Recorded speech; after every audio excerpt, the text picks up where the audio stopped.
can see with the wind gusts that are currently facing us here, approximately a couple miles away from the fire, you can only imagine the impact this weather is having on the flaming front. The fact we have this fire and the devastating fire in Ventura County is definitely tapped the resources throughout the region, but we're continuing to bring in additional resources. If you're asked to evacuate, please evacuate immediately. Remember the moniker, ready, set, go. Be ready, be set, and leave when you're asked to leave. Police officers are out there working in tandem in sections with the fire department because it's a very fast-moving fire. Web onto the neighborhood info site, you can check to see if you live in a red flag parking restriction zone. Also, if there are signs in your neighborhood that say you live in a red flag zone, you need to move your vehicles. If they're parked on the side of the street with those signs, they will be towed. This restriction is in effect citywide until 8 a.m. tomorrow. Winds, high wind speeds that we're experiencing impact the operation of our helicopters, our rotorcraft, as well as the super scoopers.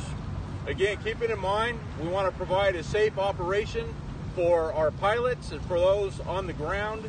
Very much difficult because we're chasing the fire. We're chasing the fire, trying to get out ahead of it, trying to get in front to provide structured defense. But number one, trying to inform people to get them out in a timely manner before that fire does in fact arrive. Please, for those who are sensitive to asthma, to other things, stay inside as much as you can. Filter the air if you have that ability inside your homes. This is way worse than a stage 3 smog alert, for those of you who remember those from a couple decades ago. This is hazardous to many people's health. This should not be a day for exercising outdoors.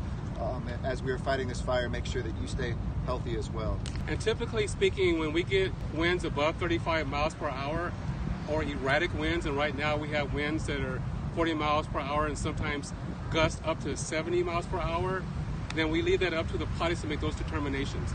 So for our helicopters, some of our pilots made the determination based on their safety and risk at hand that they were safe to fly, but it was a determination made by our fixed wing aircraft. Those are our super scoopers and the aircraft that drop retardant. Because of the wind strength and the erratic winds, it is unsafe to fly that aircraft. Right now they're grounded.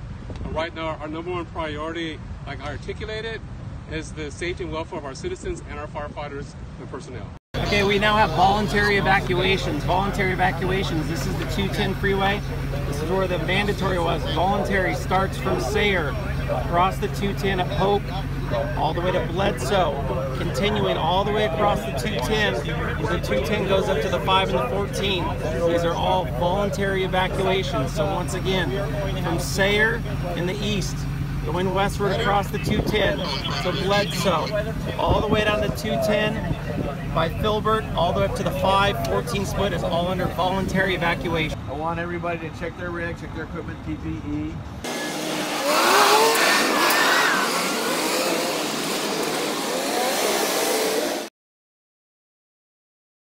But a lot of people are asking, why aren't I seeing more of these? Let me show you the visual. Look at just the thick smoke blanketing the region. Zero visibility, making flying aircraft on a fire like this nearly impossible. But later in the day, as the temperatures start to heat up, that smoke layer breaks through the inversion, lifting. That's when you start to see the aircraft. Here's the helicopter dropping on one of the fires burning one of the hot spots. It's just one of helicopters that we're using. Here is an MD-87 large air tanker dropping retardant right ahead of the fire. So you're not always going to see air tankers and helicopters always on the fire. For those of you who have not been evacuated, maybe you live in the evacuation advisory areas where you have some time, let's talk about the things you need to be ready for before the fire strikes. Remember your 6 Ps. These are things you need to set aside now. Your people and pets. Know where your family members are and get your pets maybe in one room. Any large animals, catch them now so that they're ready to go quickly. Papers, phone numbers, important documents.